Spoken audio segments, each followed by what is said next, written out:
20,000 కోట్లకు పైగా బాకీ పడ్డారు పాతది. పోనీ ఈ బడ్జెట్లన్నా పెట్టి ఇక ముందుకన్నా ఇస్తారేమో అంటే మహాలక్ష్మి పథకం కింద మహిళలకు మహా నిరాశను ఈ రాష్ట్ర ప్రజలకు మహిళలకు కాంగ్రెస్ ప్రభుత్వం నిరాశపరిచింది. ఇకపోతే ఆసరా పెన్షన్లు ఎంతో ఆశగా ఎదురు చూస్తున్నారు. రేవంత్ రెడ్డి గారు అయితే రెచ్చిపోయి ఉపన్యాసాలు ఇచ్చాడు. అవ్వా నీ పెన్షన్ ఎంత వస్తుంది? 2,000. ఇగో డిసెంబర్లో ఇందిరమ్మ రాజ్యం రాగానే నీ పింఛన్ 4,000 అవుతుంది. నీ మన్మడు కాళ్ళు ఒత్తుతాడు, డీజిల్కు పైసలు అడుక్కుంటాడు, పెట్రోల్కు పైసలు అడుక్కుంటాడు అన్నాడు. మరి అడవిని 4,000 డిసెంబర్లోనే ఇస్తాను నువ్వు. ఇప్పుడు జూలై నెలలో ఉన్నాం, ఇప్పటిదాకా రాలేదు. కాంగ్రెస్ పార్టీ నాయకులు ఎన్నికల సమయంలో ఇంటికి 2 పింఛన్లు ఇస్తాం, అవ్వకిస్తాం, తాతకిస్తాం, నౌకరున్నా ఇస్తాం, కొత్త పెన్షన్లు ఇస్తాం, అర్హులందరికీ ఇస్తాం, 4,000 ఇస్తాం అని ఊదరగొట్టింది కదా. 100 రోజుల్లో ఇస్తామని బాండ్ పేపర్ మీద రాసిచ్చింది కదా. ఏమైంది మీ బడ్జెట్లో? ఎందుకు పెట్టలేదు అని నేను అడుగుతా ఉన్నా. అంటే ఇవాళ పేదలకు మేము ప్రాధాన్యత ఇస్తాం, మాది పేదల ప్రభుత్వం అన్నారు కదా. మరి ఇంతకంటే పేదలు ఎవరు? ఆసరా పెన్షన్ అందుకునే దానికంటే ఇంకా నిరుపేదలు ఈ రాష్ట్రంలో ఎవరైనా ఉన్నారా? వృద్ధులు, అభాగ్యులు, ఒంటరి మహిళలు, చేనేత కార్మికులు, గీత కార్మికులు, వికలాంగులు, మరి ఎయిడ్స్ పేషెంట్లు, డయాలసిస్ పేషెంట్లు, వీళ్ళకంటే పేదలు, వీళ్ళకంటే ఇంకా కష్టాల్లో ఉన్నటువంటి వాళ్ళు ఎవరైనా ఉంటారా? అంటే మీరు అత్యంత పేదలే వీళ్ళు. మరిగా మాది పేదల ప్రభుత్వము, మాది పేదలకు ప్రాధాన్యం అని చెప్పుకునే అర్హతనే మీకు లేదు. అత్యంత పేదలైన అవ్వాతాతలను, ఆసరా పెన్షన్ లబ్ధిదారులను, వితంతువులను, ఒంటరి మహిళల్నే మర్చిపోయింది ఈ ప్రభుత్వం. దారుణ వంచన చేసింది వాళ్ళు. కొండంత ఆశతో ఎదురు చూస్తున్న వృద్ధులకు, వితంతువులకు, ఒంటరి మహిళలకు, దివ్యాంగుల ఆశలు నీరుగార్చింది ప్రభుత్వం. అంటే మీరు రెండు ముఖ్యమైనది, మహిళలు మన సమాజంలో అత్యంత ప్రాధాన్యత కలిగినటువంటి వాళ్ళు, వృద్ధులు, వితంతువులు అత్యంత ప్రాధాన్యత కలిగినటువంటి వాళ్ళు. అసలు మీ మేనిఫెస్టోలో అతి ముఖ్యమైన రెండింటినే మీరు పక్కకు పెట్టిండ్రు. మూడో ముఖ్యమైనటువంటి వాళ్ళు విద్యార్థులు, రేపటి పౌరులు, భవిష్యత్తు వాళ్ళది.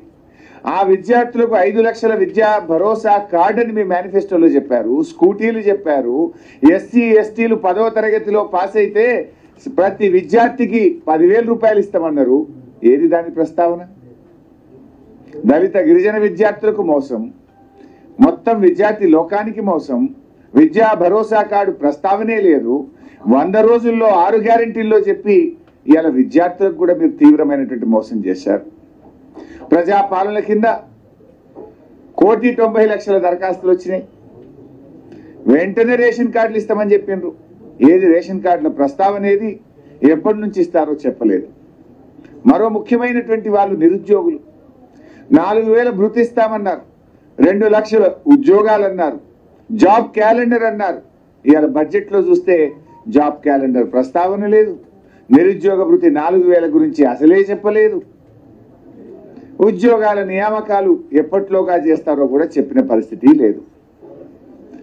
ఇకపోతే ఆటో కార్మికులు, ఈ ప్రభుత్వం వచ్చినాక కొత్తగా ఎవరైనా ఆత్మహత్యలు చేసుకుంటున్నారంటే రాష్ట్రంలో 50కు పైగా ఆటో కార్మికులు ఆత్మహత్య చేసుకున్నారు. మీ యొక్క మేనిఫెస్టోలో పెట్టారు, ఆటో కార్మికులకు సంవత్సరానికి 12,000 ఇస్తామన్నారు. మా వృత్తి పోయింది, మాకేదైనా సహాయం చేయండి అని ఆటో కార్మికులు ఇలా గొంతెత్తి రాష్ట్రం మొత్తం కూడా అడుగుతా ఉంటే ఈ ప్రభుత్వం కనీసం అత్యంత పేదవాళ్ళు, రెక్కాడితే డొక్కాడని వాళ్ళు, వృత్తిని నమ్ముకున్న వాళ్ళు, పొద్దున్న లేచి కష్టాన్ని నమ్ముకొని పనిచేసే ఆటో కార్మికులకు తీవ్రమైన నిరాశను మిగిల్చింది, మొండి చేయి చూపించింది ఈ కాంగ్రెస్ ప్రభుత్వం. మాజీ సర్పంచులు, మాజీ ఎంపీటీసీలు మీకు కూడా నెలకు 1,500 పెన్షన్ ఇస్తామన్నారు. వాళ్ళ గురించి ప్రస్తావన లేదు. ఇకపోతే చేనేత కార్మికులు, ఈ ప్రభుత్వం వచ్చిన తర్వాత ఎవరైనా ఆత్మహత్యలు చేసుకుంటున్నారంటే ప్రతిరోజు పత్రిక చూస్తే చేనేత కార్మికుల ఆత్మహత్యలు ఉన్నాయి. వారికి ఒక ఊరట కలిగించే ప్రయత్నము, వారికి ఉన్న పథకాలు కొనసాగించే ప్రయత్నము, వారికి బడ్జెట్లో కేటాయింపులు గుండు సున్నా. చేనేత కార్మికులకు మోసం చేసిండ్రు. హైదరాబాద్ అభివృద్ధిని గత ప్రభుత్వం నిర్లక్ష్యం చేసింది అంటే కళ్ళుండి కూడా చూడలేని కబోదులు అట్లా మాట్లాడతారు. అసలు అది మాట్లాడే మాటని అది బడ్జెట్లో ప్రస్తావిస్తే హైదరాబాద్ ప్రజలు నవ్వుకుంటారు. ఇవాళ చంద్రబాబు నాయుడు గారు ఆ మధ్య మన ముఖ్యమంత్రి అయిన తర్వాత కూడా హైదరాబాద్కి వస్తే ఏమన్నారు, నేను అభివృద్ధి చేశాను, మొన్నటిదాకా పనిచేసిన ప్రభుత్వం నాకంటే బాగా చేసింది అని ఈ రాష్ట్రానికి ఉమ్మడి రాష్ట్రానికి ముఖ్యమంత్రిగా ఉన్న చంద్రబాబు నాయుడు గారు కూడా కేసీఆర్ గారి అభివృద్ధిని ఆయన కొనియాడారు. ఆయన కూడా చెప్పారు, లోకం మొత్తం మెచ్చింది. ఇప్పుడు ఎక్కడో ఉన్న రజనీకాంత్ కూడా హైదరాబాద్కి వస్తే సూపర్ స్టార్ రజనీకాంత్ నేను హైదరాబాద్లో ఉన్నానా న్యూయార్క్లో ఉన్నానా అన్నాడు. గా రజనీలకు అర్థమైంది కానీ కాంగ్రెస్ గజనీలకు ఇంకా అర్థమైతలేదు. ఎంతో మంది హైదరాబాద్ను మెచ్చుకున్నారు. వాస్తవాలు చెప్తే ఆ బడ్జెట్ ఒక అందం ఉంటుంది, ఒక బాధ్యత ఉంటుంది. కానీ హైదరాబాద్ అభివృద్ధి జరగలేదని మాట్లాడడం ఇట్స్ ఎ జోక్. అందుకే కదా హైదరాబాద్లో మొత్తం సీట్లు మమ్మల్ని గెలిపించి మేము ఒక్క సీటు కూడా ఇవ్వలేదు.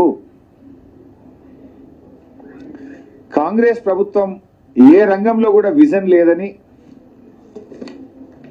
ఈ బడ్జెట్లో మాకు అర్థమవుతా ఉంది. గత ప్రభుత్వాన్ని నిందించడమే తప్ప ఎన్నికల్లో ఇచ్చిన హామీలపైన దాటవేత వైఖరిని ప్రదర్శించారు. కేసీఆర్ ప్రభుత్వం యొక్క ఘనతలను తమ ఘనతలుగా చెప్పుకునే ప్రయత్నం చేసి అభివృద్ధే జరగలేదు ఈ 10 ఏళ్లలో అని మాట్లాడినారు. అంటే వాళ్ళకే కాంట్రడిక్షన్. వాళ్ళు ఇచ్చిన ఎకనామిక్ సర్వే బుక్లో కానీ వాళ్ళు ఇచ్చిన ఈరోజు బడ్జెట్లో కానీ ఏముంది? ఈ దేశంలో తలసరి ఆదాయంలో తెలంగాణ ఆ గోవా సిక్కిం తప్పితే దేశంలో నంబర్ 1 స్థానంలో తెలంగాణ ఉంది. మేము అధికారం చేపట్టిన నాడు తెలంగాణ 13వ స్థానంలో ఉండే. 13 తలసరి ఆదాయంలో దేశంలో 13వ స్థానంలో ఉన్న తెలంగాణను ఇవాళ 2 చిన్న రాష్ట్రాలు మినహాయించి నంబర్ 1 స్థానంలో మేము తెచ్చినామంటే మేము అభివృద్ధి చేసినట్ట చేయనట్ట, మేము పని చేసినట్ట పని చేయనట్ట? దాన్ని కేంద్ర ప్రభుత్వం మెచ్చుకున్నది. మీ బడ్జెట్ స్పీచ్లో కూడా చెప్పారు. కానీ అదేదో గత 10 ఏళ్లలో జరిగిన అభివృద్ధి కూడా తమ ఘనతగా చెప్పుకునే ప్రయత్నం చేశారు. ఇకపోతే ఆ తలసరి ఆదాయం కూడా చూస్తే కేంద్ర ప్రభుత్వం అంటే జాతీయ తలసరి ఆదాయం కంటే తెలంగాణ రాష్ట్ర తలసరి ఆదాయం 1,64,063 రూపాయలు ఎక్కువ. ఈ రాష్ట్ర పౌరుడి యొక్క తలసరి ఆదాయం 3,47,299 రూపాయలు అయితే దేశ పౌరుడి యొక్క తలసరి ఆదాయం 1,83,236. అంటే దేశం కంటే 1,64,063 రూపాయలు తెలంగాణ పౌరుడి తలసరి ఆదాయం ఎక్కువ ఉందంటే 10 ఏళ్ల కేసీఆర్ పాలన, 10 ఏళ్ల బీఆర్ఎస్ పాలన ఫలితం అది.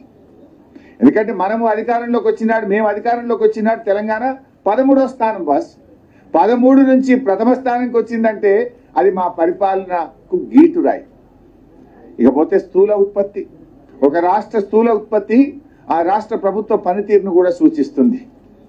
ఇవాళ బీఆర్ఎస్ ప్రభుత్వం కేసీఆర్ గారి నాయకత్వంలో అధికారంలోకి వచ్చినప్పుడు 4,51,580 కోట్లు మన రాష్ట్ర స్థూల ఉత్పత్తి జిఎస్డిపి 4,51,580 కోట్లు.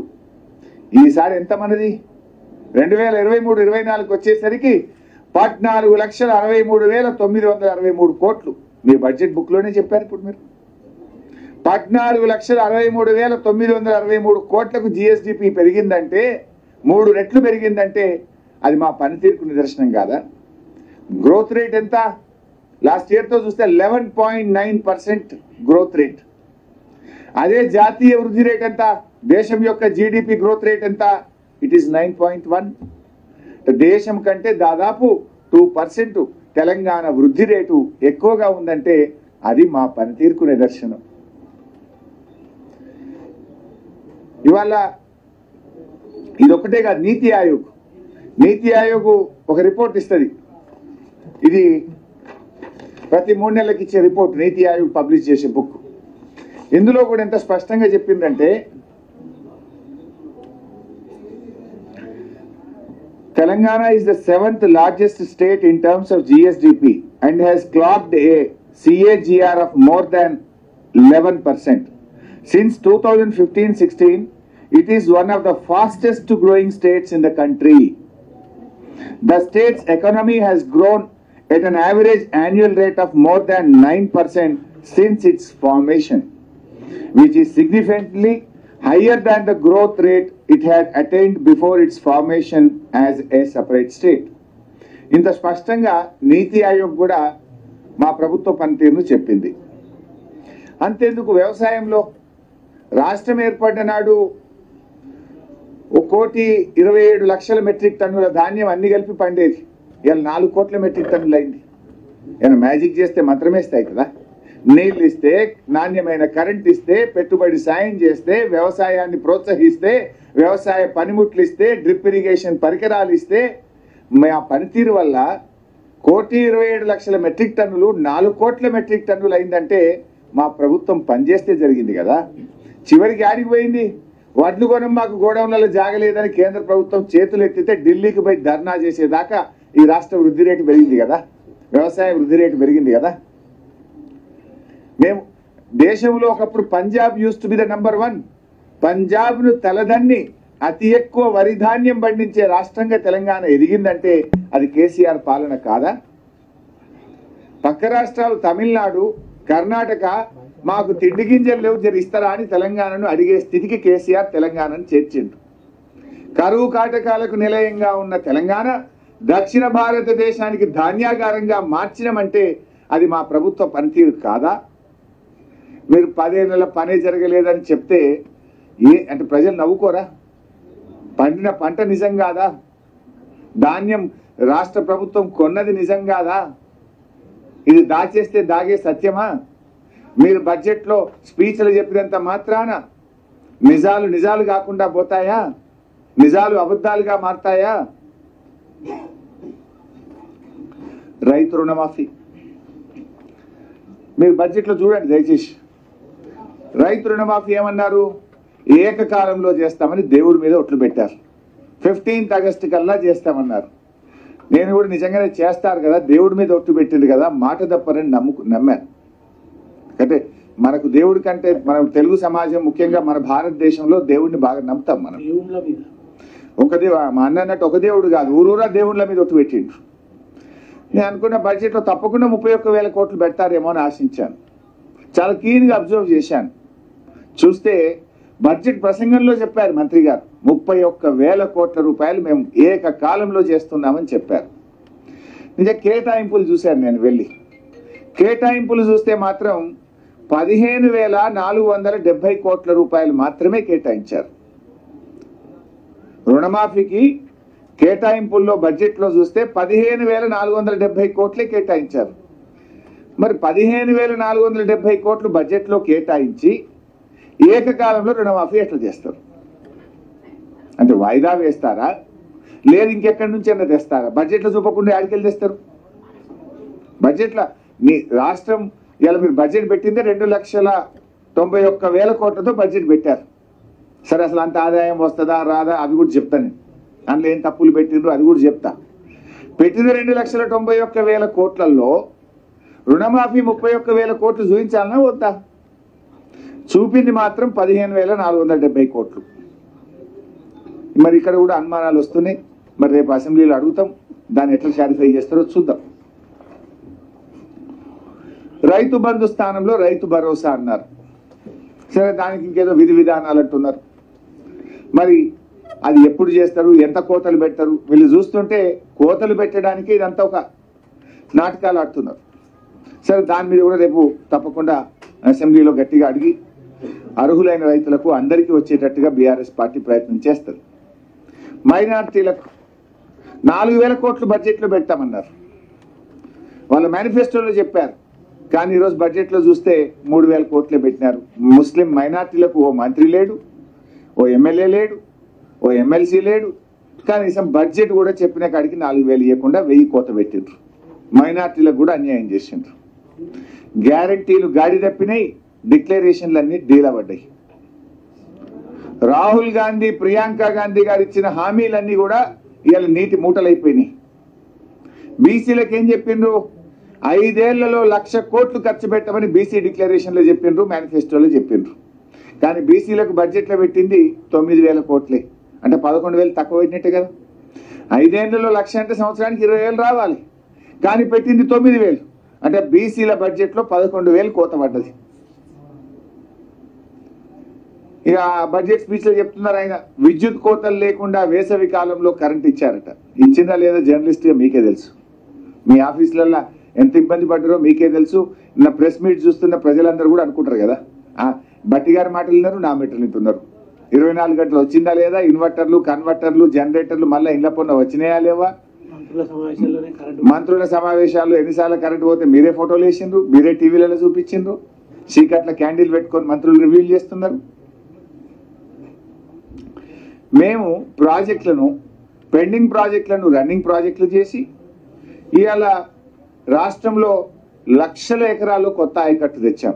అఫ్కోర్స్ ఇరిగేషన్ పద్ధతిలో గట్టిగా మాట్లాడతాం, అక్కడ కూడా ఇవాళ ఒక అవాకులు చెవాకులు పెరిగింది. ఇరిగేషన్ కూడా బడ్జెట్ కేటాయింపులు తగ్గినాయి.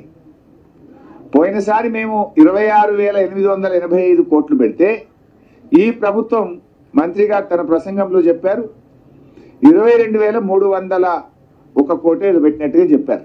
22,301, అంటే ఇరిగేషన్ కు కూడా కేటాయింపులు తగ్గినాయి.